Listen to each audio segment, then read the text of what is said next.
Any minute now. All right, I think we're online. Welcome back. Thanks for joining us. We are, it's me, Crates, and Elliot here tonight, and we are once again building this VieDay app.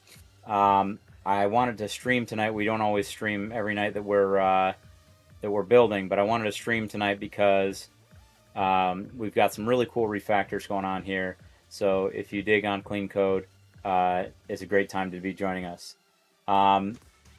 So last time that we got together, I don't think we streamed it, but we were working on this last night, and we finished our feature, which is a daily checklist where you have the ability to say, hey, I did this thing. So maybe one of the first things that we'll take a look at here, actually, before I do anything else, let me make sure that I get a link here for Elliot, because that'll help him follow along. And then I'll dive into the code that we were writing last time. Maybe first quickly showing off the feature that we're building here for anybody who hasn't seen it recently. So I've got that link for you, Elliot. I'll drop that in our shared chat here. Yeah, thanks. Here we go. And let's go ahead and dive into, I'm going to show you from the web browser here, our daily checklist feature. So here we've got, and welcome, Steve. Hey, thanks for joining us. Yeah, sorry guys. I was running a little late. My mother called me to talk about some stuff. All good, brother. Just want to let you know we're live streaming this one. I have some really cool process improvements to showcase. Perfect. Did you drop the stream link in? I did. If you can't see the previous messages, I can paste it again in the chat. Yes, please. Yes, please. Done. Perfect. Thank you so much. No sweat. Thanks for joining. So what I'm streaming right now is I'm showing the daily checklist feature for anybody who might have joined and not seen the previous sessions. Basically, all this is stuff that you want to do on a daily basis. So, avoid screens 2 hours before bed, things like that. Very basic feature. And previously, we had in our bug squashing session yesterday some issues with the local client not updating when we executed an insertion or deletion mutation for one of these check marks. So basically, we're like notifying the database and saying, hey, we've got a check mark on one of these things here. The problem that we were having was the client side wasn't updating. And we wrote a solution which worked pretty well. It actually had some advantages. So I just want to go through that real quickly here, and I'll dive over to the code session here so you can see that. And let's focus primarily on this checklist daily component here. So what we were doing previously was this method of, and I've commented this out just to make sure that this is working, and actually without this we have some new bugs because when I instrumented my change, which I'll tell you about in just a second, the fix that we did yesterday caused problems. So what we did yesterday here is basically just went through and created this object that stored all of the recently changed items. It was a decent solution, and I think it worked out okay. But boy, look at all that code, man. And I was looking over it before this session tonight, and I meant to come in and I gave myself like 45 minutes after I said goodnight to Kelly, and I wanted to look at GraphQL stubbing and how we could do that with Cypress, because that's still an issue that we got to fix. But I started looking at this code and I'm like, man, there's definitely a better way to do this. And I already had some notes that I had taken earlier on this about a plugin for our GraphQL code generator. GraphQL Code Gen is the library, and it's called Named Operations Object. So I'll show you what that looks like on the stream here too, just so you can see it real quick. Named Operations Object. And what this does is it lets you, it's very simple really, it lets you get access to constants that represent each of your queries. And with that reference, you can use that reference to call await refresh queries or rather set the option to await refresh queries and call that query in the refresh queries array. So with those two things, I said, okay, let's do that. Let's give that a shot. That seems like a much cleaner approach, and boy, it sure was. So now all that we've changed here to make this work is added to the two mutations here, our insert mutation and our delete mutation. The await refetch queries, that means, it's still going to say it's loading until that refetch queries is done. And then what queries do we want to refetch? Well, for both of them, we just want to get an update to what the daily checked items are. So there is a major, major limitation to this. Can you guys guess what it is?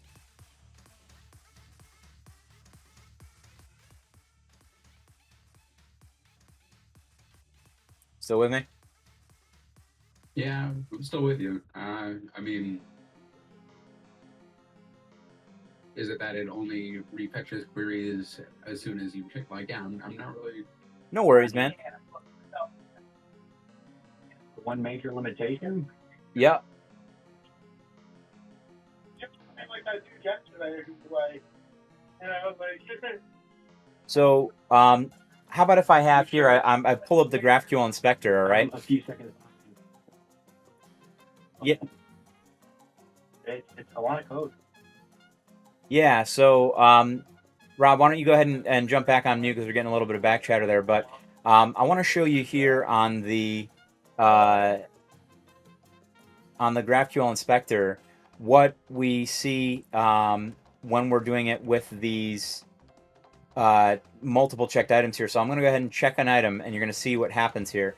So I've checked an item, and now I've got two queries that are firing across the wire. One is the insert mutation, and another one is a GraphQL query with the list of all the available actions, as well as all of the items that have been checked for that day. And so the real downside, the only limitation is now for every operation that we're doing, a deletion or an insertion, we're actually doing two operations. We're doing that plus a refetch, and that's not really a very easily cacheable query because it's very unique to this user. So that's something to keep in mind. And in fact, that other methodology that I created there, we may find ourselves at some point down the line saying, man, we got so much GraphQL traffic and it's costing us a fortune in database hosting. Maybe we want to go back to that other approach where we are not refetching queries all the time, and maybe we want to go to having a client-side cache and messing around with that. As of right now, though, I really feel like, especially since we're trying to pattern this for every feature that we build after this, for the time being, even though it may end up being something that we have to refactor a little bit down the line, I really feel like, worst case scenario, we can go back to this video and pause it right here and take a look at the code that was here and reconstitute it. I don't think we're really going to need it, and I'd rather not have it here cluttering things up. I'm okay with the refetch if it means that we ultimately have much cleaner components. If it's a little bit extra hosting cost, but it saves every one of the developers time as they're developing and understanding code, that's something of value to me. It's sometimes difficult to quantify the value of that, but it is important. So over here, let's take a look at what we did here with this concat. We're not going to need that anymore either. And we no longer need to filter for recently checked unchecked IDs either. So that's a bunch of extra code we won't need anymore.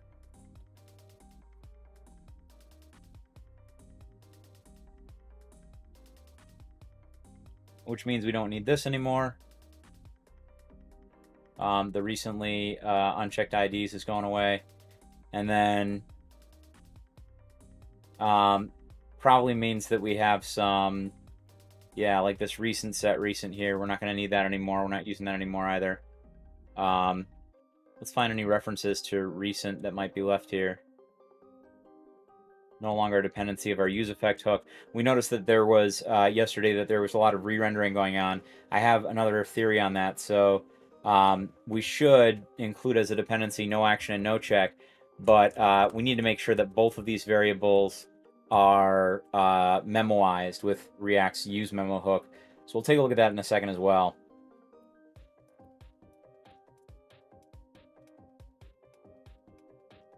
And let's get rid of this extra debugging data that we had at the bottom there. I don't think we'll need that anymore either.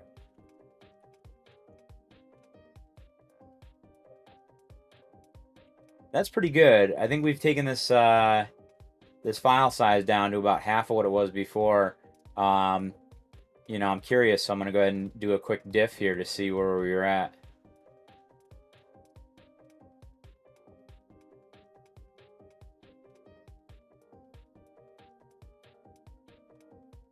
Yeah, so maybe not quite so big. We definitely cut a little bit of cruft out here. It looks like we're now down by about 35 lines. But all stuff that was potentially difficult to understand, and also I'm not really so sure about what it was doing with that use effect loop. So let's try and make sure that we're not getting a bunch of unnecessary re-renders on that now. While we're in here and doing some process optimizations. And the whole theme of this streaming session today is, you know, we finished that feature. It was working pretty good. Steve saw it, Elliot saw it, you know, it was in a good place. But that isn't when your work is done. Even if you're under the gun, even if especially if you're under the gun and you've got a demanding boss or you've got, you know, really imposing deadlines coming in, that's every job. That's every boss, you know, or at least the good ones. You know, they're going to push you to try and, you know, to get a little bit more done than you might be comfortable with or that you might normally do. Obviously, there are limits, and you know, it needs to be a give and take. But it's normal to have a little bit of pressure in office environment, and so. You know, those it's also very human and normal to say, I've got so much of a crunch on me. I don't have time to use TypeScript. I don't have time to use tests. I don't have time to refactor. I don't have time to get to these use to-dos right here, like this one right here that we're about to do. I would caution you against that. That tomorrow never comes. So you're not going to find a really opportune moment to get back to each of these things and do this major refactor and do this major overhaul. It's just not liable to that it's never going to be convenient. If it does happen, it's not going to be convenient. So I would caution anybody who's learning, no matter what stage of the game you're at, is to pause and slow down your check-ins and take time to make sure that you've got interfaces around your objects. Make time to make sure that you've got tests around your functions. Take your functions and break them down into more understandable components. We were talking just yesterday when we were looking at that section below where we're doing all of that data shuffling, data rearrangement, massaging, you know, and previously when we were getting ready to present that checklist object, you know, it's still a little on the complicated side, but I think we've made it a little bit more straightforward now.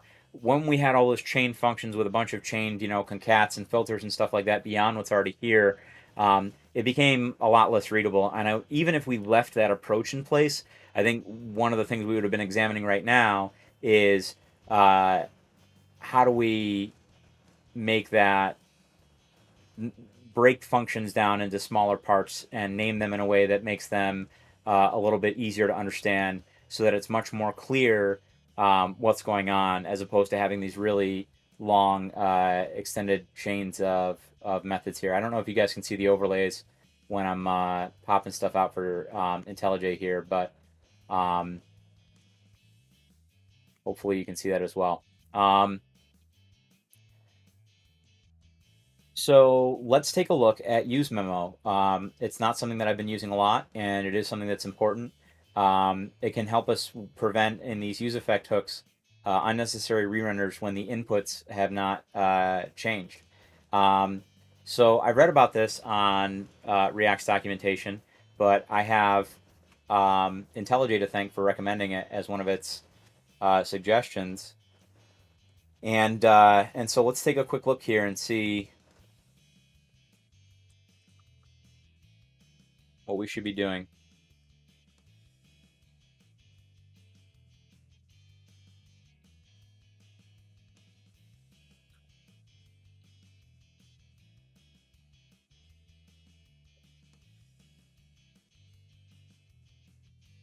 I'm very tempted to burst out into song here with the instrumental for Professional Lover playing in the background.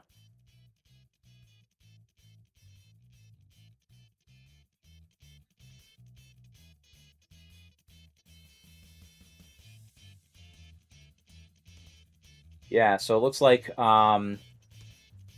we can just create an anonymous function and point it to our computation.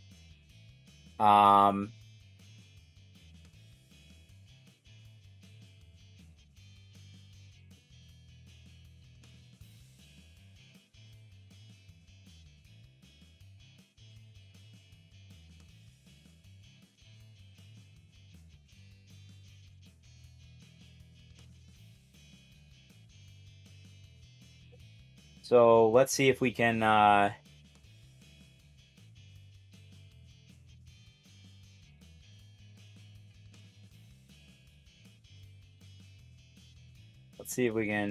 make this work. React.use memo, and then this goes to an action item. Like, oh, you guys can't see what I'm doing. There we go.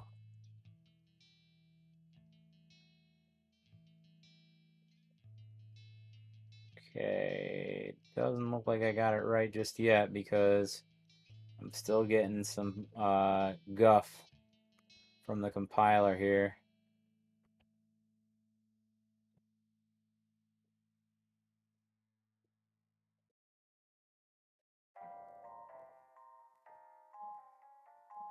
And a list of dependencies. Well, so I don't know why it recommended that this.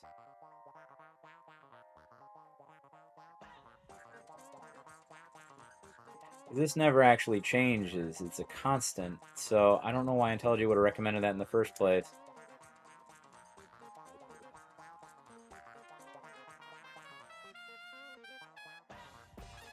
If anybody happens to be watching and you know the answer, please let me know in the comments.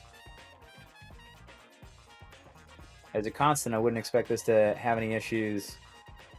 Although, even as a constant, this object could get new properties. So maybe that's... but no action and no check shouldn't really change anyways. There shouldn't be any dependencies that could cause it to change.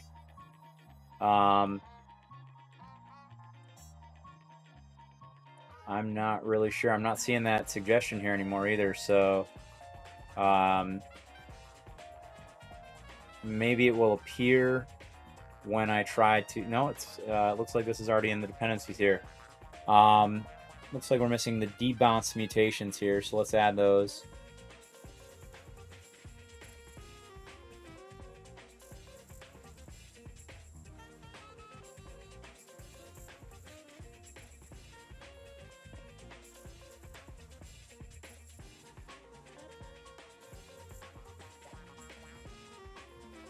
If your dependency array is empty, you could use ref hook. Yeah, maybe that's what we want for these guys.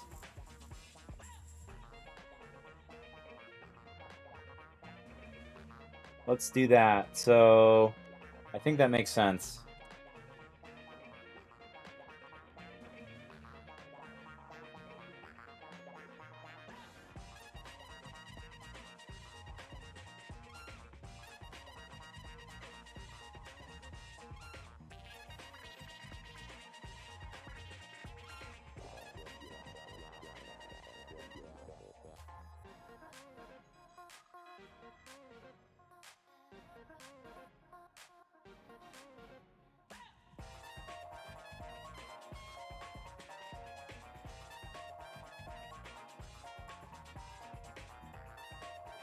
So same ref object. Mutating the current property doesn't cause a re-render. So yes, I think we're okay. Mike, I don't know if you meant to switch, but we're still seeing the code editor. Sorry, yeah, I appreciate the heads up.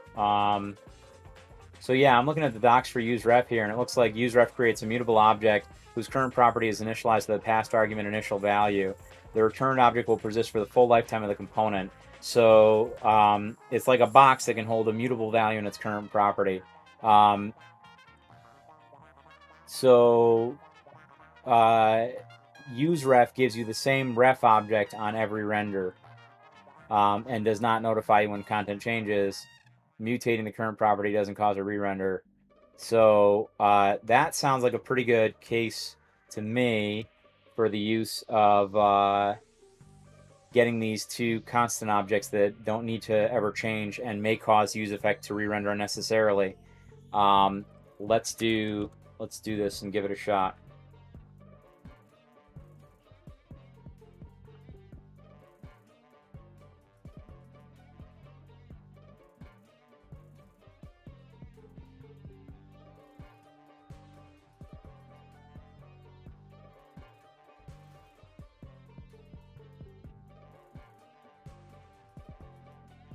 Action ID checked on is missing. What if we did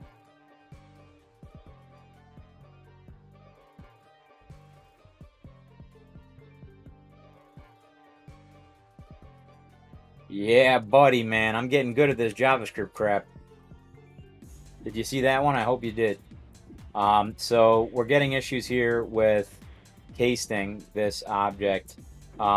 So what we got to do here is, as we're adding react.useRef, which is returning a ref object and not the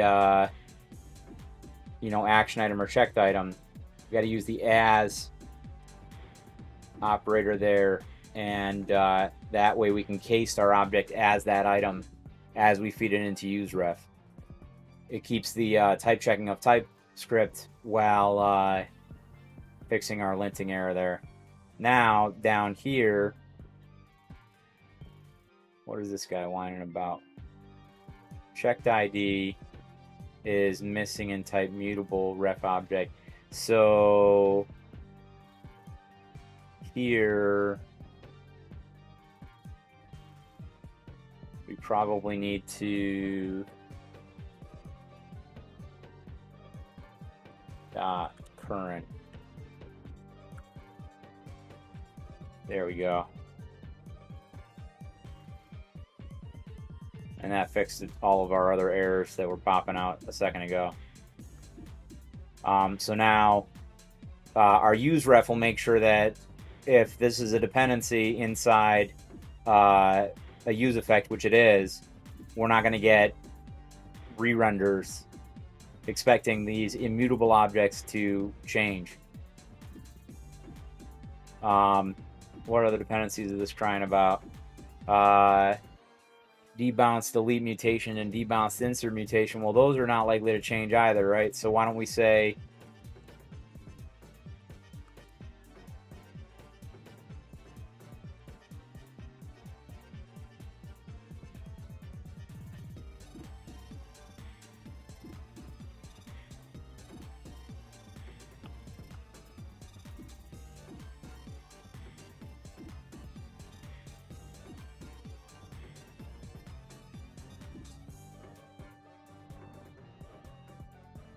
now, I've never done this before, so I can't promise you that it'll work. I'm just kind of winging it here.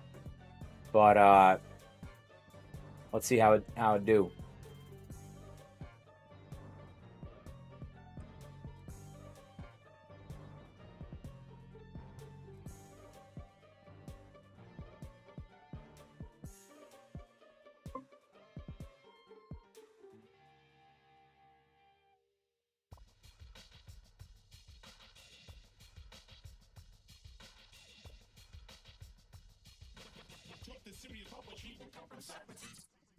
Okay, so let's take a look at what we've accomplished here. We've added our refetch queries to each of these two mutations here.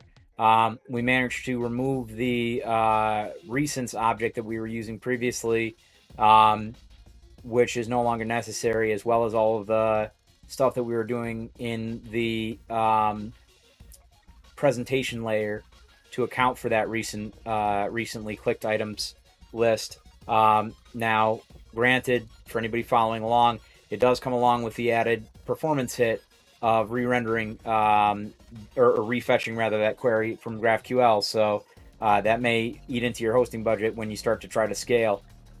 So keep that one in mind.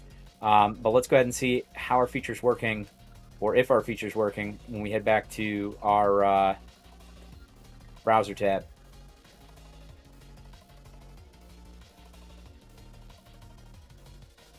Looks like we're still good. So I want to see here. I'm opening up the inspector now, and I'd like to get a peek as to whether or not if we pop a breakpoint in here, if this use effect is firing over and over again like it was earlier.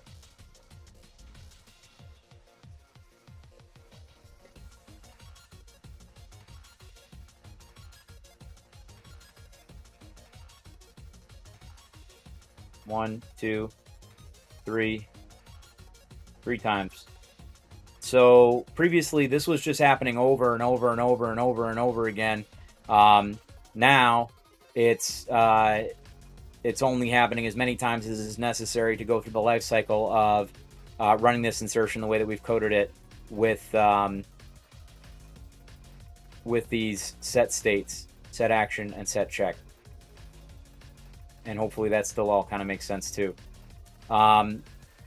So that's pretty much where we're at right now in terms of functionality. I think we're the same place that we were yesterday, but in terms of the ease of following along with this code, and I think when we get to a point of having test coverage around all of this, the way that we're testing this, hopefully, will all make it a little bit more straightforward. And that's important. We want to be doing these types of refactors. I don't know if we're going to get to this other to-do here, which says write a global error handler with retries and UI messaging. It's a good thing to have, to basically say, if we can't contact the GraphQL server after a couple of tries, let's throw a toast or something up that says, hey, we're, similar to Pandora says, hey, we're having problems. We got to reload. So that's something to bear in mind. We're not going to get to that one right now, but I think we've done a pretty good job of cleaning this up. What's next for this? I think one of the things that we talked about is we want to try and figure out how to mock these GraphQL requests with Cypress. There's a few different ways to approach that. But before I move on to that, let me ask, I'll pause for a second and ask, does anybody have any questions so far? I'm following, doing a little reading on the side between use memo and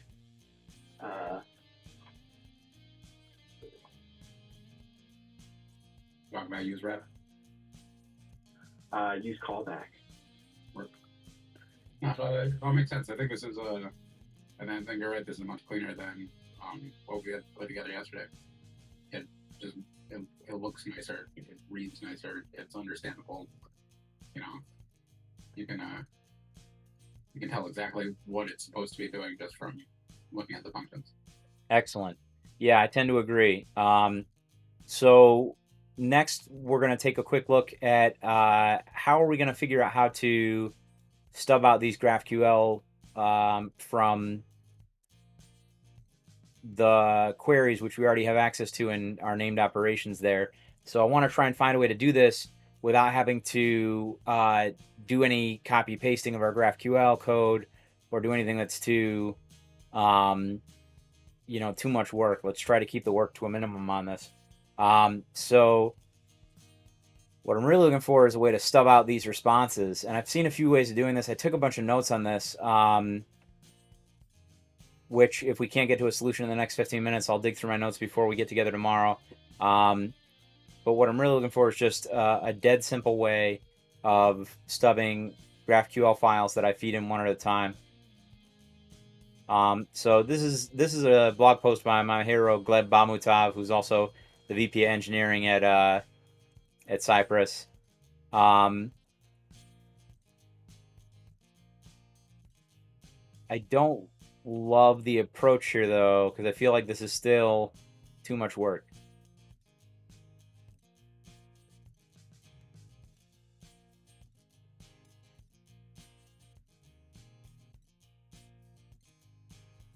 on. So it's saying, okay, route G, import route G, stub any call to operation all to-dos with this response. Okay. Okay. That's not too bad. I think it's probably simpler than I'm giving it credit for. It doesn't look like he has yet moved it into its own package.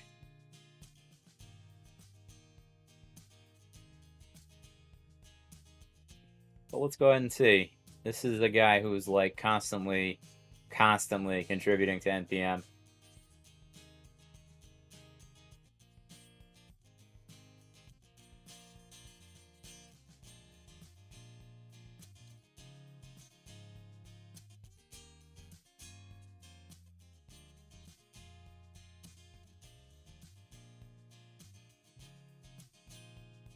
$913 public repositories this guy has. Dang. So we should have no problem finding what I'm looking for, right? I mean, the numbers are in your favor.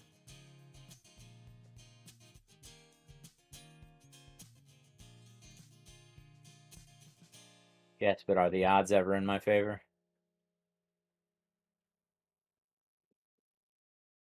Even now?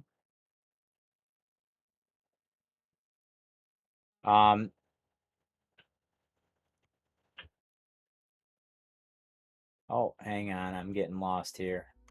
This was the problem that I solved. Well, a different problem that I solved earlier today. GraphQL,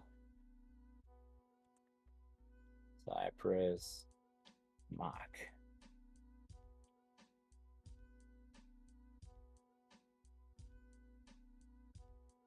I might go back to that other guy there, but I would prefer if we had an easier way of doing this. I'm feeling super lazy. I want this to be dead simple.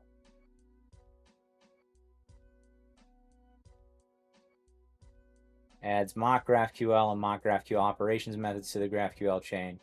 Should be called in Cypress before, and then you just give it a schema. That sounds about right. That's what I'm looking for. This is definitely getting closer to what I'd like. So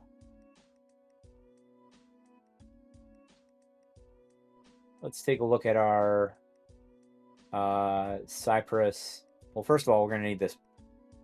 We're gonna need this library.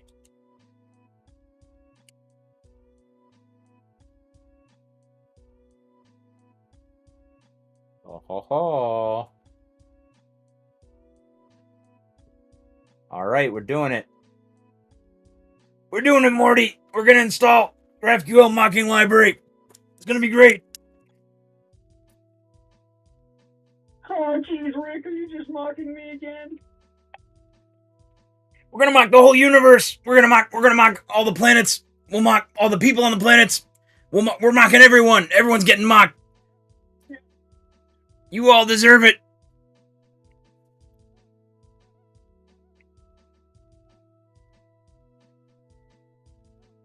I recently saw that the new iMac, it's like the just like the MacBooks are like the iPad MacBooks. They all run on like patented iPad technology or some shit.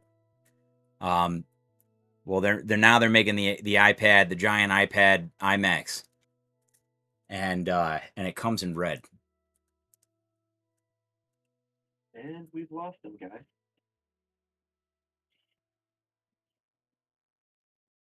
I'm still installing this new module here, but I very, very much want that red iMac to replace my shitty slow one that takes 20 minutes to install any packages. It's red. I need it. I need it. It's a physical need. Look at how long this thing takes, man. I can't even run 300 tabs before this thing starts to slow down. Jeez. Ridiculous. Can't operate like this. So So while this is taking an eternity, I'm going to go ahead and get ahead of myself here and start importing this stuff. Excuse me. So let's go ahead and jump over to our commands.js file.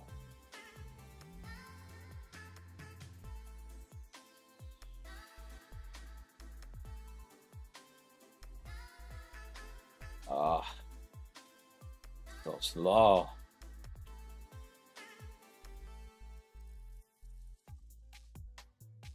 Sweet.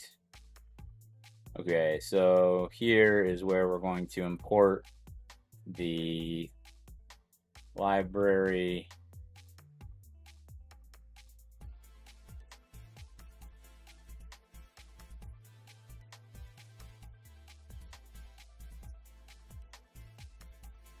Whoops, wrong tab.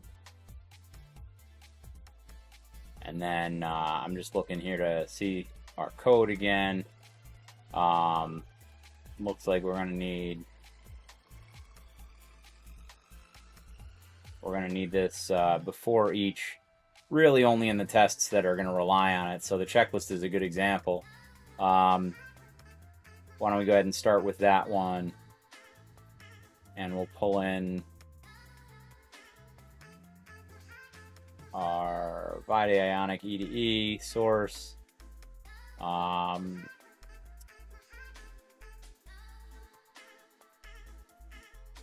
Integration checklist spec.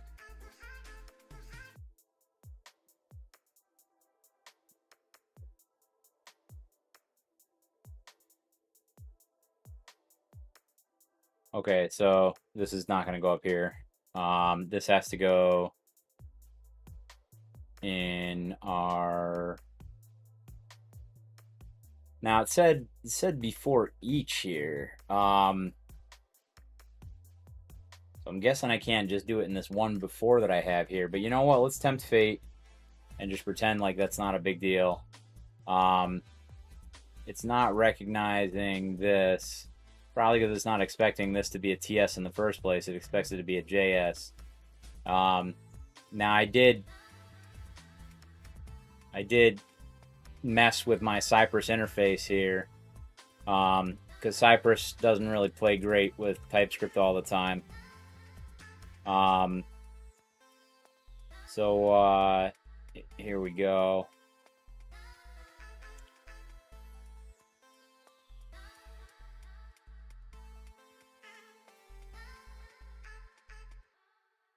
There we go.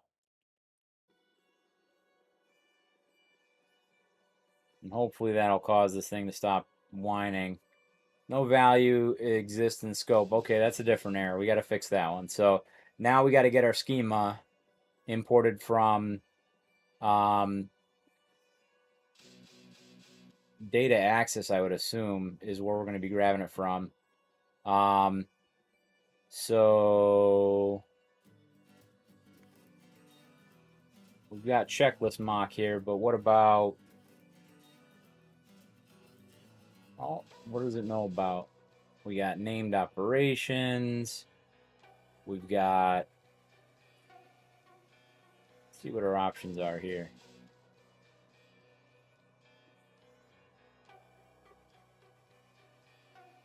See if there's anything here that looks like the whole schema.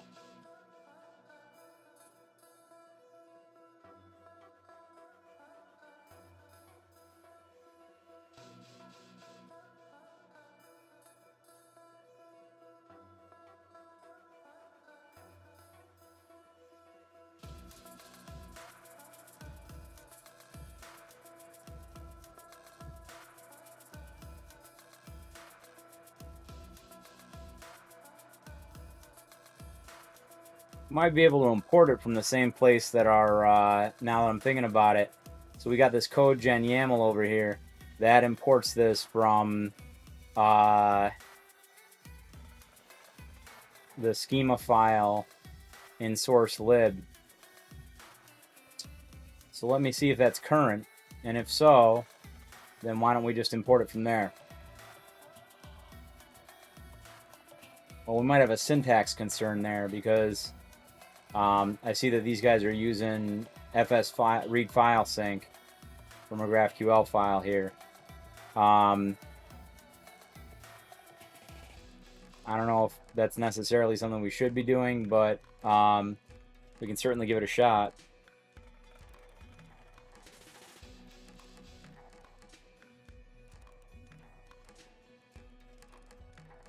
Yeah, I don't like it.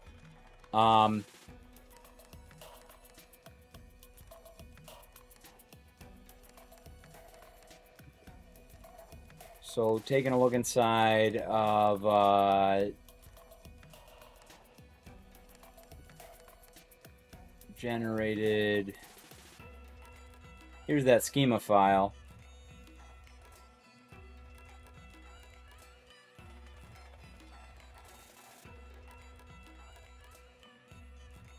Okay, here we go. I think this type defs might be what we need. So let's go ahead and see if it takes that as an import. So let's go ahead and say type defs. And then we may need to export that specifically from type defs ts.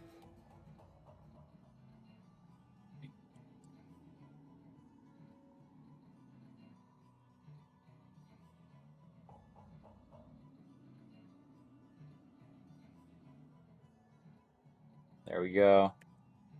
Now type def should be accessible as a variable.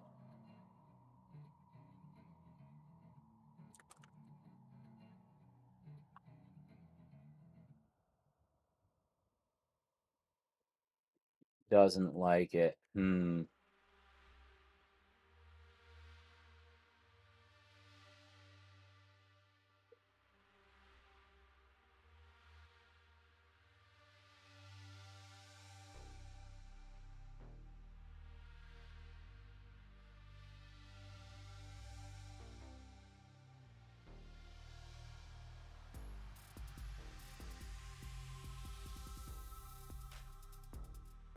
Okay, so just heading back over to the documentation here.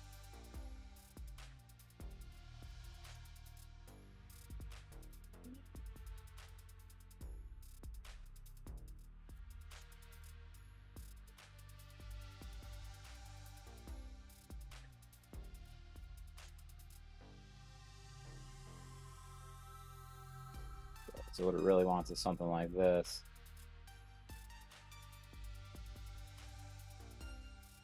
How do we get that into here?